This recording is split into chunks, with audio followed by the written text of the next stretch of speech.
जिस दिन से भारतीय जनता पार्टी उत्तर प्रदेश और देश की सरकार में आई है, उनकी हर पॉलिसी यही है कि डिवाइड एंड रूल।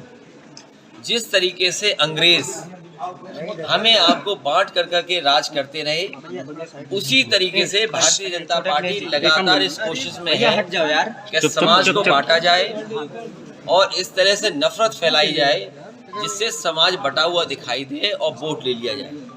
जो बुनियादी मुद्दे हैं, आज चरम सीमा पर महंगाई है, चरम सीमा पर बेरोजगारी है। आप न्याय की उम्मीद नहीं कर सकते हैं, और जब न्याय की उम्मीद नहीं कर सकते हैं तो सरकार जानबूझ करके आवाज दबाना चाहती है। उसका उदाहरण है आपका कानपुर में देहात में एक माँ बेटी जिंदा जला दी गई और प्रशासन के लोग खड़े खड़े देखते रहे। वो जो माँ बेटी जलाई गई उसमें बुलडोजर शामिल था। जी। क्या न्याय मिला उस परिवार को? इसी तरह वहां पर कस्टोडियल डेथ हुई, उसके परिवार के लोगों को कहा गया कि करोड़ों की मदद होगी, सरकारी नौकरी दी जाएगी, लेकिन आज सरकार क्यों नहीं दे रही है?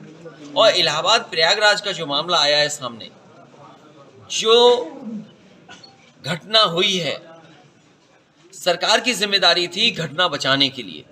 जब सरकार की ये जानकारी में थी कि जो मुख्य गवाह है उसको सुरक्षा की जरूरत है, 2 गनर उपलब्ध कराए गए और गनरों की जान चली गई, उसकी खुद हत्या हो गई। आखिरकार सरकार क्या कर रही थी? उनकी इंटेलिजेंस क्या कर रही थी? फारूक अब्दुल्ला ने यह भी कहा है कि क्या बुलडोजर केवल मुसलमानों पर ही चलेगा? नहीं, स्वाभाविक है, भारतीय जनता पार्टी अपने विरोधी लोगों को ऊपर बुलडोजर चला रही है।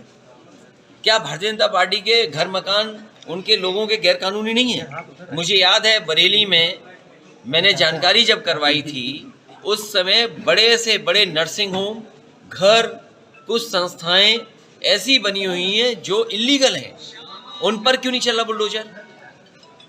एक बात सर, भारतीय जनता पार्टी के लोग गैरकानूनी काम कर सकते हैं, उनकी बिल्डिंगें गैरकानूनी हो सकती हैं, उन पे बुलडोजर क्यों नहीं चल रहा है? अभी बुलडोजर में कोई दिमाग नहीं होता है। एक सर, बात सरकार ने जो है अभी किसानों को एक तोहफा दिया हुआ है, 650 रुपया कुंटल के हिसाब से आलू खरीदने का किया हुआ है, और आलू जो खरीद सरकार कर रही है वो विदेशों में भेज रही है। क्या कहेंगे सर?